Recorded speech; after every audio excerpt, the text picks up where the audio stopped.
Hello. আজকে না আমি আসতে পারবো না, কেন? আমার পেট খারাপ হয়েছে। সে কি? হ্যাঁ স্যার, 17 বার হয়ে গেল। কি বলছো? কি হয়েছে? এরকম আওয়াজ করছো কেন? আবার পেয়েছে স্যার। ওকে ওকে ওকে, তুমি এক কাজ করো, 2 দিন ছুটি নিয়ে নাও, তারপর সুস্থ হয়ে জয়েন করো। Thank Please you take care. Sir. কি হলো? হয়ে গেল স্যার, ডিসগাস্টিং। 18 বার।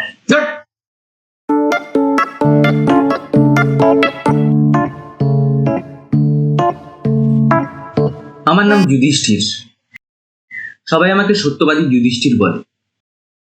তার কারণ অনেকের ধারণা আমি নাকি ঢপ ঢপ দিয়ে মিথ্যে কথা বলি, কিন্তু বিশ্বাস করুন সত্যি বলছি, মিথ্যে কথা বলা ছাড়া আমার আর কোনো উপায় থাকে না। এই তো কিছুক্ষণ আগে বসকে ঢপ মারলাম, দেখলেন তো, আর তাতেই কাজ হয়ে গেল। খুব ইজিলি আমি ছুটি পেয়ে গেলাম। একদিন না 2 দিন দিয়ে দিল।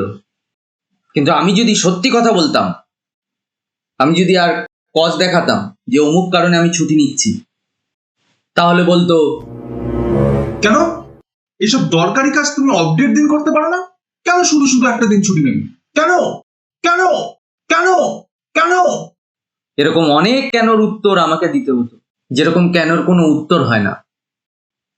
আবার যদি তার মন মতো না হতো, তাহলে তো ছুটি হবে না, ছুটি ক্যান্সেল। তাই আমি আর সত্যি বলার রিস্ক নিন। না না না, এটা আপনাদের ভুল ধারণা, মোটেও না।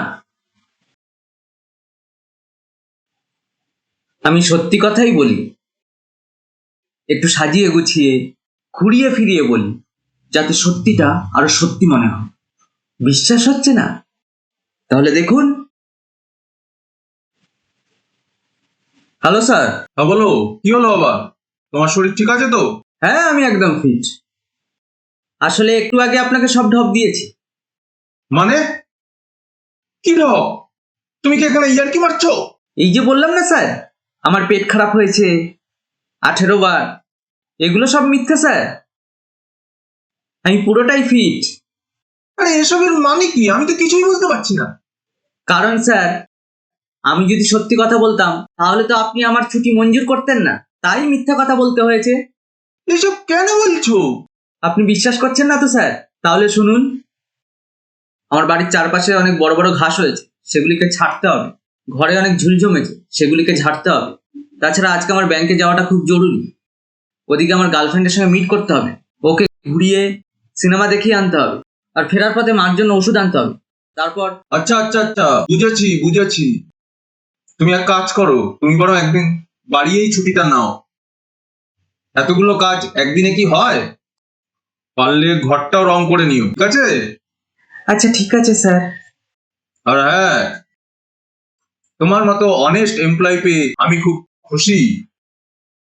তোমার নামটা সত্যিই পারফেক্ট, যুধিষ্ঠির।